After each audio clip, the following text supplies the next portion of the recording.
Well, if you live in modern America, you know the rules by now. We're all supposed to follow the law unless it's immigration law or any other policy the anointed leaders of the left happen to dislike. According to the Department of Homeland Security, from January 28th through February 3rd, 206 criminally charged illegal aliens were released nationwide by law enforcement, despite hold requests placed on them by ICE. Of those 206 released aliens, 142 were released by a single sheriff. Her name is Sally Hernandez, and she's in Travis County, Texas, where Austin, the state capital, is.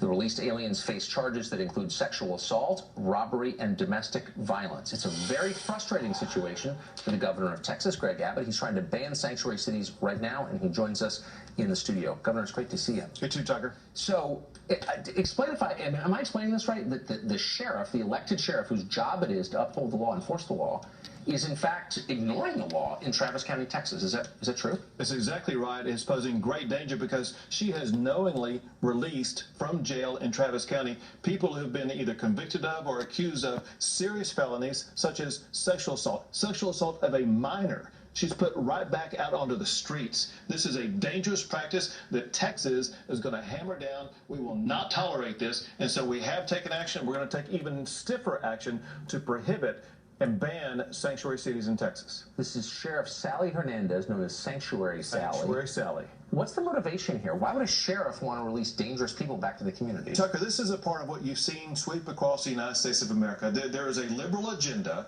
that wants to so-called be welcoming to those who are here illegally, and one way they do that is by not enforcing the law. She campaigned on and got elected as sheriff in Travis County this last year on the promise she would not enforce sanctuary city laws, or she would not enforce ICE detainers. And so she campaigned on the promise of not enforcing the law. That's not the way things are done in the state of Texas, and we are going to require that she, as well as all counties, all cities in the state of Texas, must follow the law. If you want to be in law enforcement, you have to enforce the law. Why do they never do this with, like, tax evasion or seatbelt laws or something I might benefit from? Because it doesn't fit within the paradigm of the liberal ideology. So what can you do about this? Well, one thing that I have already done unilaterally as governor of the state of Texas is I defunded Travis County from governor grants that were going to them to the tune of $1.5 million I took out of their pocket.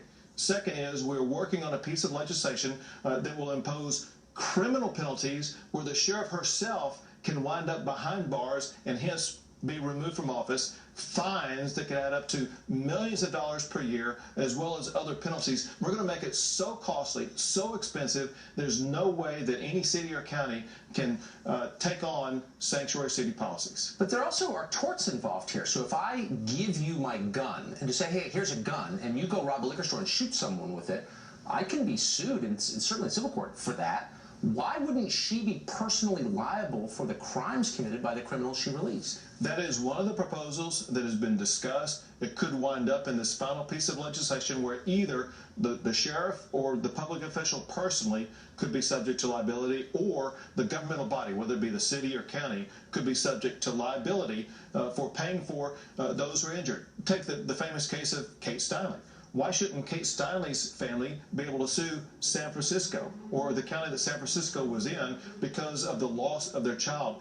I believe that claim should be viable against any official or any governmental body that allows sanctuary city policies. Have you told the trial lawyers this? I mean, they're pursuing everybody because they profit from them. Why wouldn't they be in favor of this? Because of their liberal agenda. Ironically, the trial lawyers did not pick this up and view it as a new avenue to make money. And so they have not blessed it. They're not supporting it.